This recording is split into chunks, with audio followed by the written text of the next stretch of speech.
I'm Megan Weems, Pacific Union College.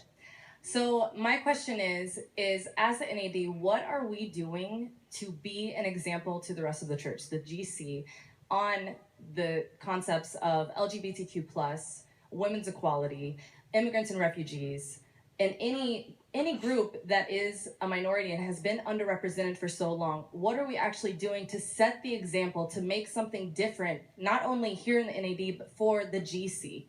Because we are progressive. This group of people in this room, we all agree that things need to be just a little, I feel like there's a higher standard that we could be meeting. And I appreciate your answer on women's equality. Well, this is a great question. I wish we had, and we didn't bring them, I wish we had a supply of the books that we recently developed on their educational books on how is it that we can relate to LGBT people. We had a whole conference with, and that's not the right way to say it, to people of varying categories. But we had a full 2-day seminar where we called our leaders in from all over North America. We had probably 300, 200 people there. I can't remember exactly. It was a very large group. And we brought in a specialist, not a Seventh-day Adventist specialist, who is working with these groups all the time, a full-time ministry. And we actually developed a handbook that we are sending out to every pastor. I wish that we had enough books and thought about it clearly enough to bring one for everyone here today. There is a whole education process that needs to be undertaken in the church. We had that conference. Last week, we had a consortium on human sexuality in our office again. We had probably 100 people this time. We had medical professionals, teachers, pastors, and so on. We have a great work to do in this area. How do we demonstrate?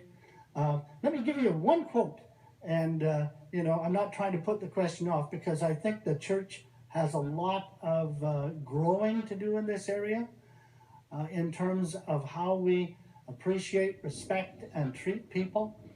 But I'll give you this little quotation. From the very beginning, it has been God's plan that through his church, even to principalities and powers in the heavenly places, the final and the full display of the love of God.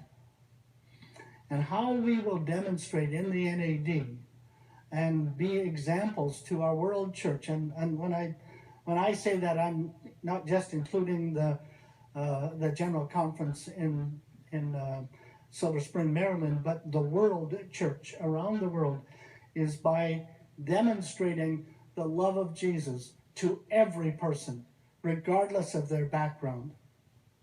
And that's my answer. I'll let you know. Thank you.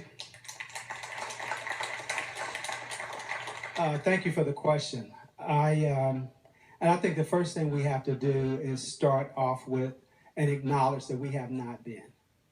We have not treated people like they should be treated. We have fallen prey to categorizing people by gender, by nationality, by whatever. And I think that that's where we start. Because where we have to go, and what we've been trying to do in North America, is to accept the fact that every person on the face of the earth is a child of God. It doesn't, period. And if we can see the child of God in those individuals, then it's easier to take some of the walls down that we have created. And so I think one of the things we've been trying to do is have that conversation, have that dialogue in our division, because we are we are a very, very diverse division. And if we can show how we can love each other in spite of the differences that we have, and emphasize the things that we have in common, and let that be a starting point, I think it would not only be a blessing to the world church, I think it would be a blessing to the world.